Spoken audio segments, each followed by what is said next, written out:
Hi guys, welcome back to the new video. In this video, I'm going to show you how you can fix Instagram refresh feed problem. So let's get started. First of all, you have to go on the settings.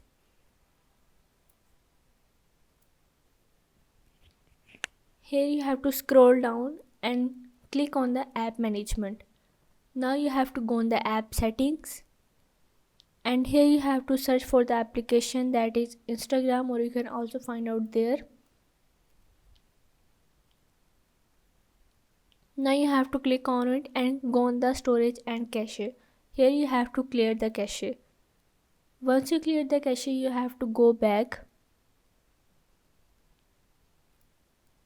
and go on the Google Play Store. Here you have to update your Instagram. So once you update your Instagram, you have to wait for it. And now you have to open the Instagram and refresh it.